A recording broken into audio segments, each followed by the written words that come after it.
I was never very good at keeping a daily journal. I recall back in elementary school, we'd get those little composition notebooks with those black and white covers. It kind of had a mix of a zebra and a Dalmatian effect. Maybe some of you had those. They still sell those, by the way. I looked online last night. But we'd get those as a homework assignment. We'd have to fill it out. And it always felt like homework for me. I was a quiet kid, didn't have much to talk about, and certainly didn't have much to write about. And so that was my early experience with journals. About 6 years ago, I came here to the temple and received this book here. It's a living Dharma book. And within there's a lot of things up in the front, like the Irwan Sang vow, which we just chanted, or the Heart Sutra. In the back, though, there are these pages here where you can see it's this weekly Dharma record. You can see most of the pages are blank for me there, too. There are a few pages where I tried for a bit, but wasn't very successful in doing that. So about a year and a half ago, though, I really started to do a journal on a daily basis. And it started with, I took a compassion cultivation class. It was created by Stanford University. And one of the exercises through that class was to start this daily journal. And so I created it, and it's evolved over time. And so what I'd like to do with all of you today is just share that daily practice of mine, with the goal, hopefully, you might get maybe one thing out of this that you might apply into your daily practice. But why even bother with a journal? Why do it? And so there's actually a page in this book that offers an explanation. And so I'll read it to everyone. But it's one of the key tenets here is about cultivating good habits. So here it says, keeping a Dharma record. The power of cultivating good habits begins with a Dharma record. Keeping a Dharma record will help you to establish everyday practice with joyful effort. When you are aware of your own thoughts, words, and actions, you can mindfully choose constructive thoughts, words, and actions. So for me, it's about cultivating habits. And so I'll share with you, the journal that I create. It really begins the night before. So it's hard to see for you all, but I'll describe it. There's 4 sections to this. This first section here, up at the top, is some reminders. This next section here are highlights for the day. This third section here is gratitude. And this bottom section here is on ideas. And I really focus my talk on the top 3 sections here, on the reminders, the highlights, and the gratitude section. Within the reminder section at the top, I have 7 areas. There's meditation is 1. Second is mindful action. Third is offer. Fourth is love one wish. Fifth is mudita, which is joy. 6th is willpower, and 7th is smile. And I'll go through each one of these. And the first one, meditation, that's really the first thing that I do when I wake up each morning. And so I get out of bed, and I'm not going to check my email or text messages or turn on the TV, internet. I just go get the meditation done. And that's really just become a natural daily habit of mine. And so as I go through that, I'll check it off there. The second item for me is mindful action.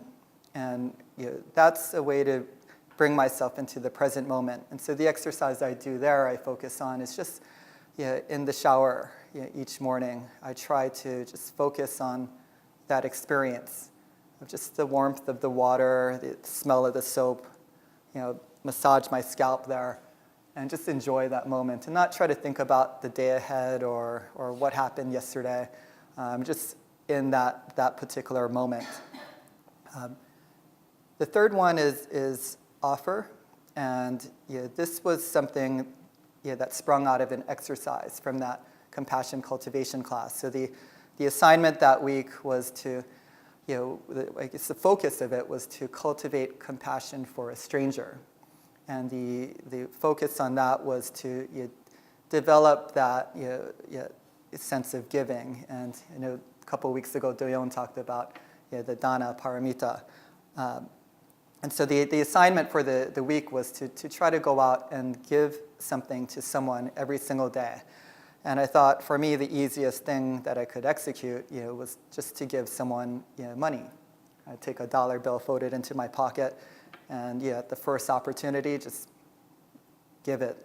And so as I was walking home that evening from the class, going down the subway steps, and right there, slumped on the steps was this person, and he had a cup there, and so I just went and put the dollar in and continued on my way quickly. Then the next day, as I was commuting to work, there was someone else at the subway turnstile. He had his cup there. And this time when I put that dollar in, I looked him in the eye, and I just said, may you be happy. And he looked at me into my eyes, and he smiled, and he said, thank you. And there's just that feeling of warmth that I had at that moment. And then another opportunity happened on another day. I was commuting to work in the subway cars, and we're in motion, and this person's passing between cars, and the door opens, and he enters. He looks very down, and he starts telling the entire subway car about how his girlfriend kicked him out of the apartment. He's got this little daughter here. He's got no money, and he's trying to get up to upstate New York. And so as he passes by me, I just give him the dollar and just say, may you be happy. He says, thank you, moves on his way, exits the subway car. Just as he exits, on the other end where he had entered, the door opens, this other guy walks in, who he also looks a bit down. And so he starts telling the entire subway car about how his girlfriend kicked him out of the apartment, how he has this young daughter, no money, and got to get to upstate New York. So the whole subway car is laughing, and I'm feeling very embarrassed at that moment. But then I just laugh.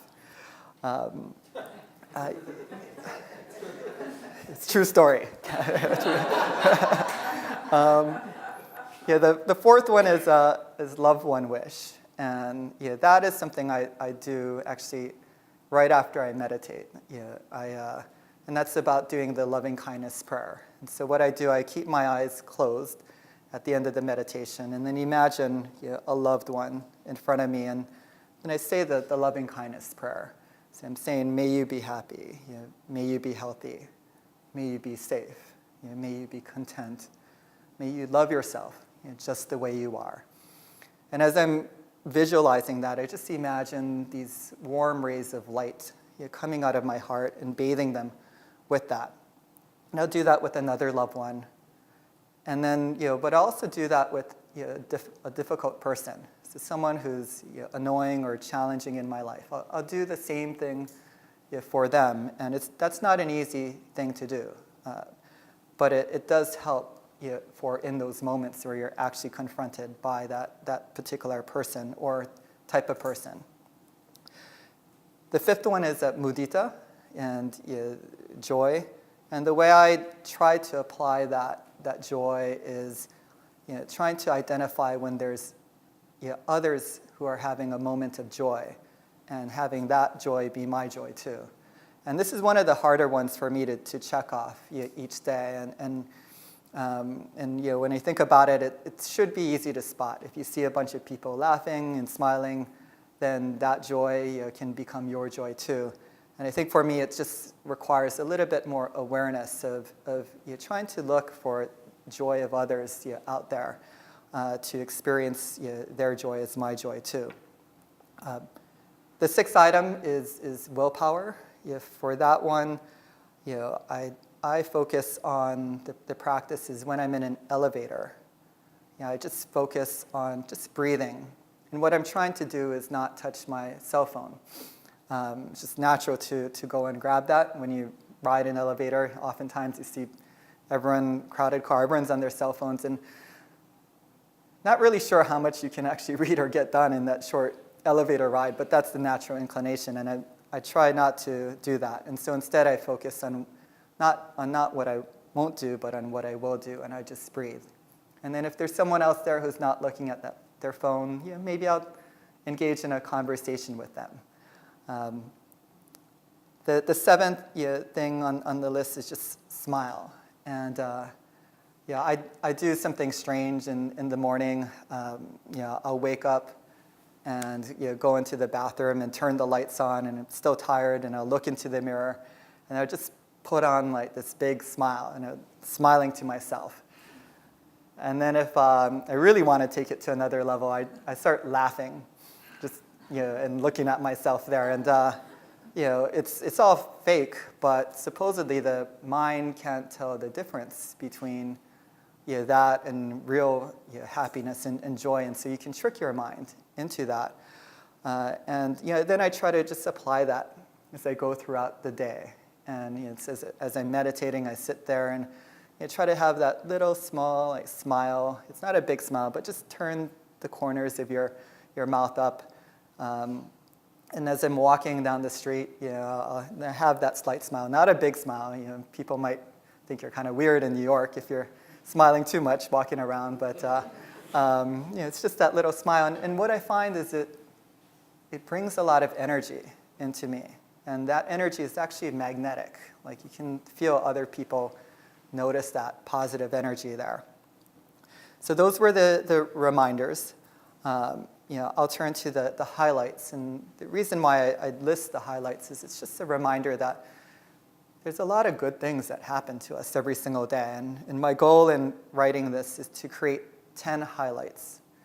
Now you might say 10 highlights, that sounds like a lot to write every single day. And I'd say it's not.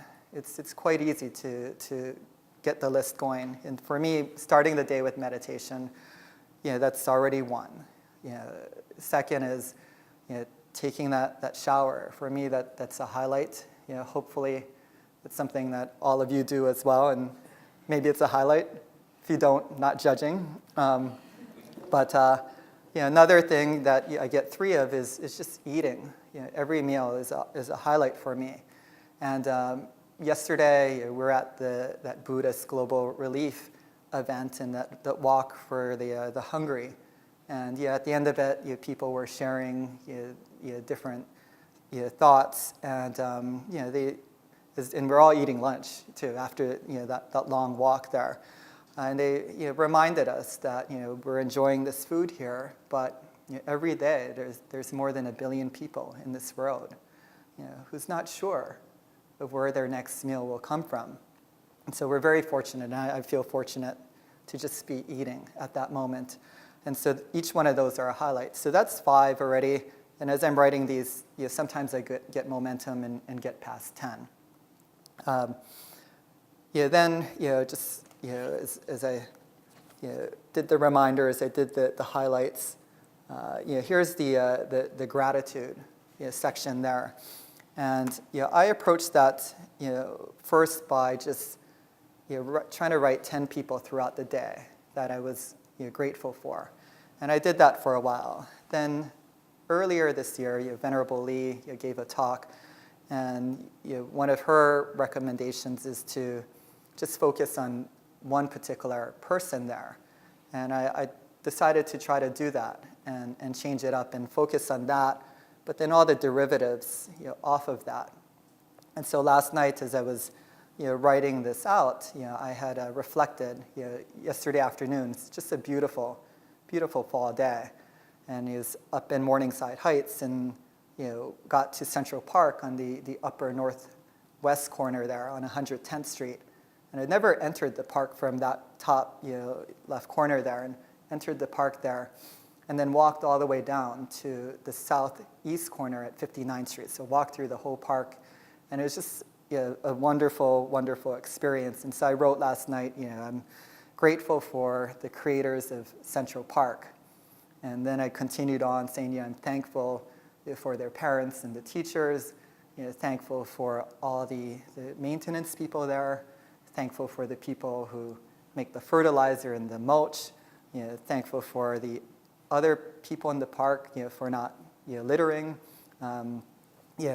thankful for all the performers along the way. There were some very interesting ones. Thankful for the subway operators that could get up to the park, and then also thankful for the people who make my clothes so I don't go naked through the park.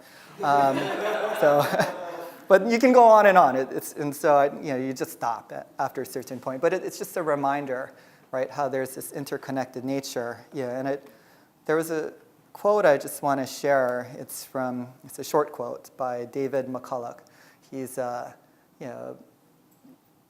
this historian who's written a number of books, including ones on Truman, John Adams. He's written about the Brooklyn Bridge. Just a great U.S. historian. And in his recent book, The American Spirit, this quote struck me.